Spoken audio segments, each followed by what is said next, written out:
our channel. I'm going to read the story Red Riding Hood for kids. If you have the book with you, you can read with me. Let's start. The Red Riding Hood. Once there was a girl who was loved by everyone. Everyone knew her as Little Red Riding Hood because she would always wear a red riding cloak and a hood which her grandmother gave on her birthday. Little Red Riding Hood's father was a woodcutter. He worked all day in the woods.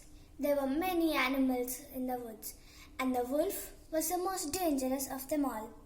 One day, her mother said, "Little Red Riding Hood, I want you to go see your grandma as she is ill. Here is a basket of some bread rolls and a jar of jam. Don't leave the path and don't talk to strangers." "All right," said Little Red Riding Hood. So off she went into the woods. As soon as she entered the woods, she met a wolf. But Little Red Riding Hood did not know how dangerous the wolf was. She was not scared of him at all. "Good morning, Little Red Riding Hood," he said. "Where are you going so early in the morning?" "To visit my grandma. She's ill, so I'm taking some bread rolls for her and a jar of jam to make her feel better." "Where does your grandma stay?" asked the wicked wolf. "In a small cottage in the woods under the 3 oak trees," said Little Red Riding Hood. On the way, Little Red Riding Hood saw some beautiful flowers and went off the path to get them for her grandmother. As for the wolf, he ran to her grandmother's cottage. He knocked on the door. "Who is it?" asked Grandma. "It is me, Little Red Riding Hood. I have come to give you some bread rolls and a jar of jam," lied the wolf. "Come on in, Little Red Riding Hood," said Grandma. The wolf jumped inside before Grandma could do anything. He took her and locked her up in the closet. He then put on her nightcap and got into bed. Little Red Riding Hood reached her grandmother's house and knocked on the door.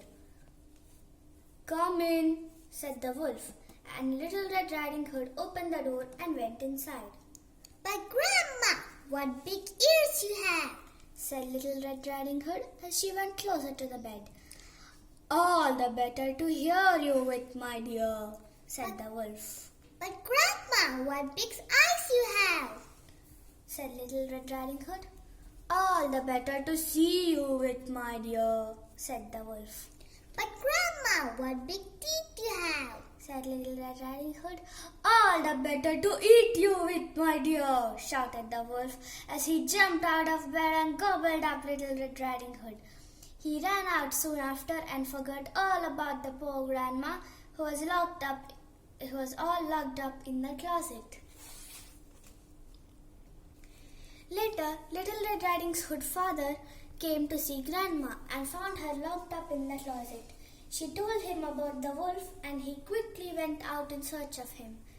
At last, Little Red Riding Hood's father found him, sleeping soundly in the woods. He took out his axe and cut the wolf's belly open.